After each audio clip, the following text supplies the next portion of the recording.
안녕하세요. 금고엄마입니다. 오늘은 여러분들과 함께 1%의 초저금리의 서민형 안심전환 대출에 대해서 알아보도록 하겠습니다. 그럼 한번 알아보실까요?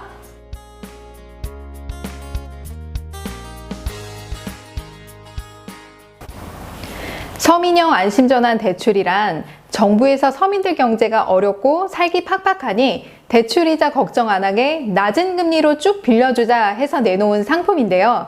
쉽게 말해서 1금융권인 은행이나 2금융권인 농협, 신협, 새마을금고, 상호저축은행도 있겠죠. 이렇게 대출을 받으신 분들이 계실 거예요. 그런 분들 중에서 대출이자가 변동이 되는 변동형 금리를 받고 계신 분이시거나 3년에서 5년은 고정금리인데 그 이후에 변동이 되는 금리로 가입하신 분들이 대상이라고 생각하시면 되세요.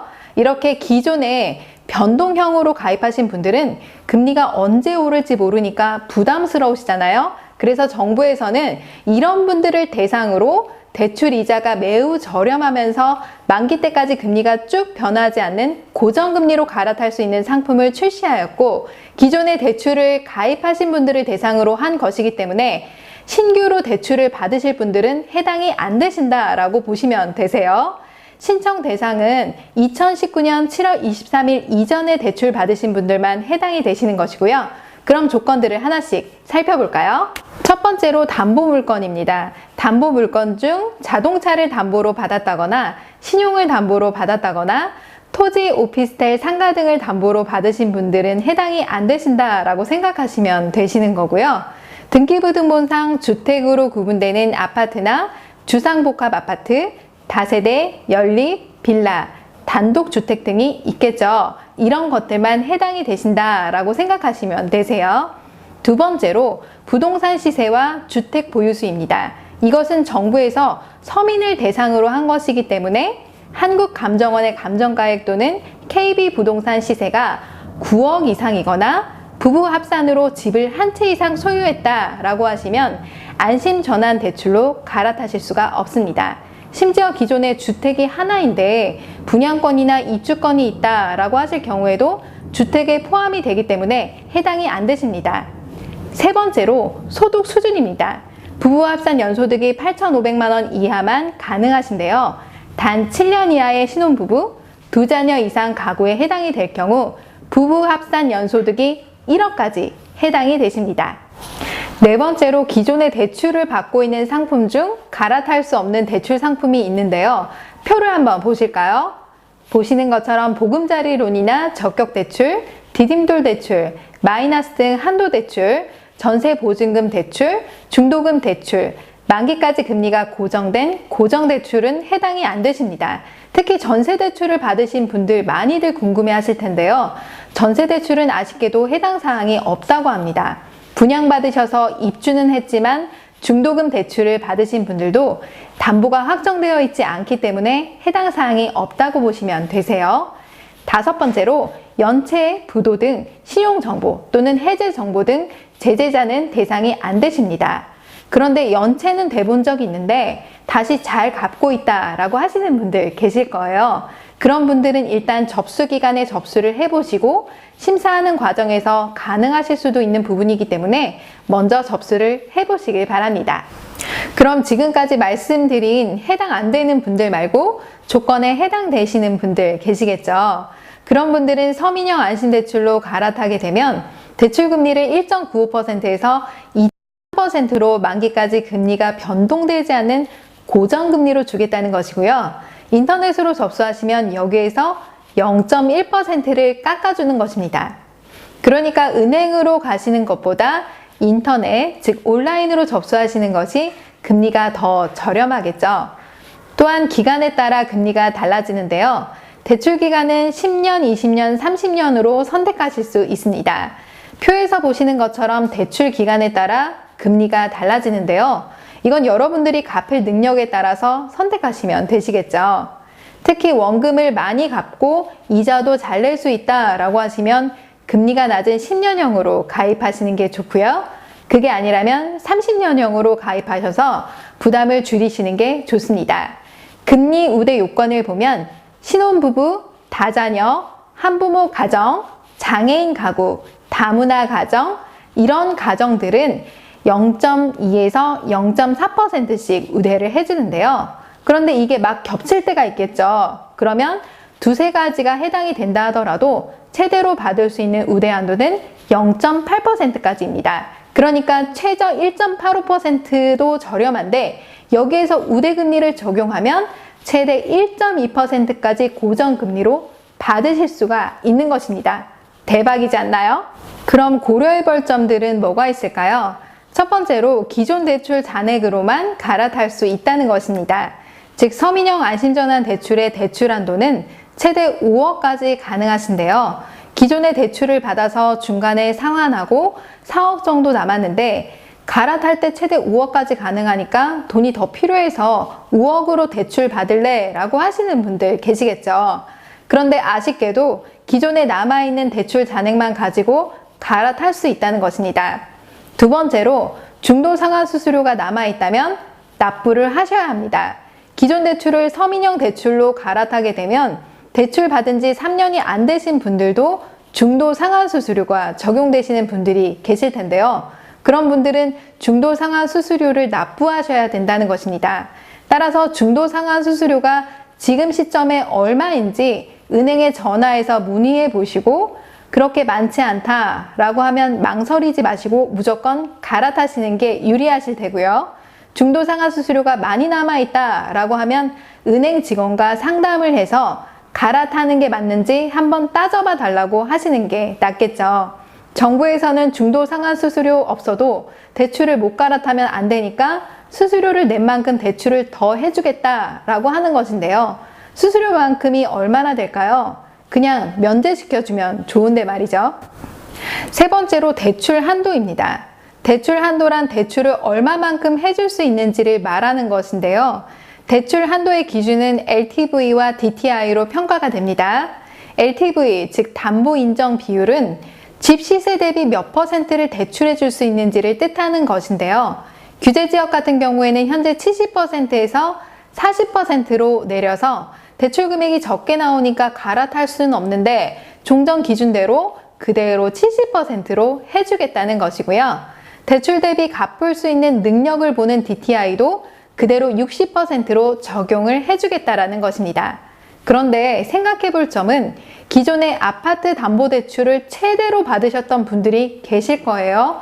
그런 분들 중에서 지금 현재 아파트 시세가 대출을 받았을 당시보다 현저하게 떨어져 있는지를 확인해 보셔야 된다는 것입니다. 즉 똑같이 70%를 적용하더라도 대출을 받았을 때는 시세가 1억이라서 7천만 원까지 대출이 가능했다면 지금은 부동산 경기가 안 좋아서 집 시세가 8천만 원으로 떨어져 있다라고 한다면 시세 대비 70%를 똑같이 적용받는다 하더라도 대출 가능 금액은 5,600만 원이 되는 것입니다. 이렇게 대출을 받는다 하더라도 풀로 받으신 분들은 그런 점들을 잘 생각해 보셔야 된다는 것이고요. DTI, 즉 상환 능력을 말씀드렸는데 이 부분도 대출 받을 당시에 소득 수준이 변동이 있는지 없는지 잘 파악하셔야 된다는 것입니다. 즉 대출 받을 때 소득이 발생했는데 지금은 일을 그만두고 잠시 쉬고 있다거나 그 전보다 소득이 현저하게 줄어들었다면 60%를 동일하게 적용받는다 하더라도 달라질 수가 있겠죠. 네 번째로 서민형 안심전환 대출로 갈아타셨다면 다주택자가 되시면 안 되십니다. 그러니까 한 채 이상 보유하시면 안 된다는 얘기예요. 다주택자가 될 경우 1년 안에 처분을 하셔야 되는데 1년 안에 해결하지 못할 경우 중도 상환 수수료가 최대 1.2%까지 내야 되고 대출 받으신 걸 전체 다 갚으셔야 되기 때문에 조만간 집을 한 채를 더 구매할 예정이야 라고 하시는 분들은 갈아타시면 안 되시겠죠. 다섯 번째로 서민형 안심전환 대출로 갈아타셨다면 반드시 원금 분할 상환을 하셔야 된다는 것입니다. 즉 만기에 한꺼번에 원금을 갚고 매달 이자만 납부하셨던 분들은 이걸 잘 고려하셔야 된다는 거예요. 그러니까 원금을 매달 나눠 갚아야 된다는 것인데 이 서민형 안심전환 대출의 대상자가 되셨다면 대출 기간에 따라 금리를 달리 적용해 줍니다. 즉 대출 기간이 짧을수록 대출 금리를 더 싸게 주겠다라는 것인데요. 생각해 볼 점은 대출 기간이 짧으면 납입해야 할 원금이 늘어나는 것이고 반대로 대출 기간이 길면 납입할 원금이 줄어들기 때문에 자신의 경제 상황을 고려해서 신중히 결정해야 한다는 것입니다. 예를 들면 1억을 대출기간 10년으로 선택할 경우 분할해야 할 원금이 83만 3천 원이 되는 것이고, 또한 20년으로 선택할 경우 41만 6천 원이 되시는 것이고요. 30년으로 선택할 경우 원금이 27만 7천 원씩 분할로 납부해야 된다는 것입니다. 이렇게 원금을 선택 기간에 맞게 쪼개서 납부해야 하니 매달 갚는 게 부담스러우실 수가 있겠죠. 더군다나 원금을 2달 이상 연체할 경우 어마어마한 원금 연체 이자를 납부하셔야 되고, 한순간 신용등급도 떨어지게 되니 이자가 아무리 싸더라도 갚아야 할 원금이 많아진다면 경제적 부담을 느끼실 수가 있습니다. 따라서 자신의 경제 상황에 맞게 신중히 고려하여 선택하여야 된다는 것인데요. 만약 여러분이 서민형 대출로 가입하였는데 매달 납부해야 할 원금이 많아져서 경제적 부담을 느끼신다면 다른 대출로 갈아타고 싶으실 거 아니에요? 그렇게 될 경우 3년 안에 중도상환 수수료가 다른 은행과 동일하게 1.2%가 또 적용이 된다는 것입니다. 지금까지 서민형 안심전환 대출에 대해서 알아보았는데요. 여러분, 돌다리도 두드려보고 건너는 게 좋겠죠. 한 가지 팁을 더 드리자면, 서민형 안심전환 대출 전환 대상자가 되셨다면 상환 방식을 선택하라고 할 텐데요. 상환 방식은 원금 균등 분할 상환 방식과 원리금 균등 분할 상환 방식으로 이루어져 있습니다. 둘 중에 선택하라고 하면 사실 뭘 선택해야 될지 난감해 하실 수가 있는데요.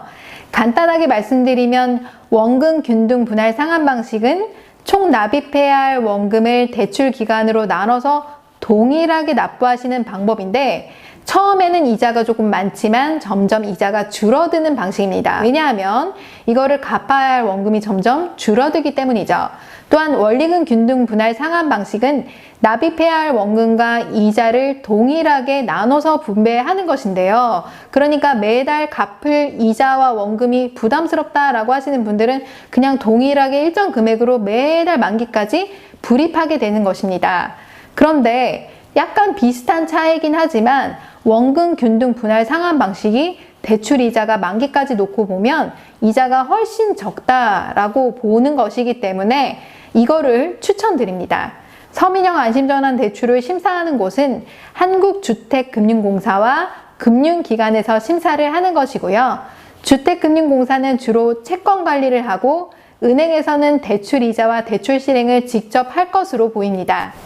신청 날짜는 추석이 지나고 9월 16일부터 9월 29일간 딱 2주 동안만 접수를 받는데, 그 전처럼 선착순이 아니기 때문에 그 기간 안에만 접수를 하시면 되세요. 신청 방법은 주택금융공사 홈페이지 또는 은행 창구에서 접수가 가능하신데, 홈페이지에서 접수하시는 게 대출 이자가 0.1% 무조건 싸니까 온라인으로 접수하시는 게 더 유리하십니다. 그리고 이금융권에서 대출 받으신 분들은 온라인으로 접수를 하셔야 됩니다. 최종 대출 금리는 신청 시점에 달라지는 게 아니라 대출 실행 시점에 달라지는데요. 대출 실행되는 날은 대출을 실제로 갈아타는 날이 되니까 그날의 금리가 확정되는 것입니다. 그러니까 대출 실행되는 날짜에 주택금융공사 홈페이지를 통해 금리를 공시하고 있으니 그곳에서 확인이 가능하십니다. 그리고 대출 금리가 이렇게 낮은데도 뉴스에 보면 조만간 제로 금리로 갈 건데, 그렇게 된다면 대출 금리도 따라서 낮아지고 지금 받는 고정형 서민 안심전환 대출의 금리보다 더 낮아지는 거 아닐까라는 우려 섞인 목소리가 들린다는 보도를 볼 수가 있는데요. 제 생각에는 제로 금리로 가는 것은 대출 금리가 아니라 예금 금리겠죠. 그렇다면 은행도 먹고 살아야 되니까 예금 대비 대출 마진이라는 게 있습니다. 이 예대 마진이 보통 1.5%에서 2% 정도는 차이가 나는데, 예금 금리가 0%로 가더라도 대출 이자는 최저 1.5% 이상은 납부하셔야 은행도 먹고 살 수 있지 않을까라는 생각이 들거든요. 더군다나 제로 금리로 가기까지는 시간이 어느 정도 걸린다는 것입니다. 그리고 3년이 지나면 서민형 안심전환 대출도 중도상환 수수료가 면제가 되니 그때 제로 금리로 가서 대출 금리가 만약에 턱없이 싸진다면 갈아타시면 되지 않을까라는 생각이 듭니다. 지금처럼 어려운 경기 속에서 정부에서 내놓은 파격적인 대출 조건인데 이거 안 갈아타실 분들은 없으시겠죠? 갈아탈 조건만 되면 이득이 아닐까요? 자, 오늘 영상 도움이 되셨나요? 도움이 되셨다면 좋아요와 구독하기 눌러주세요.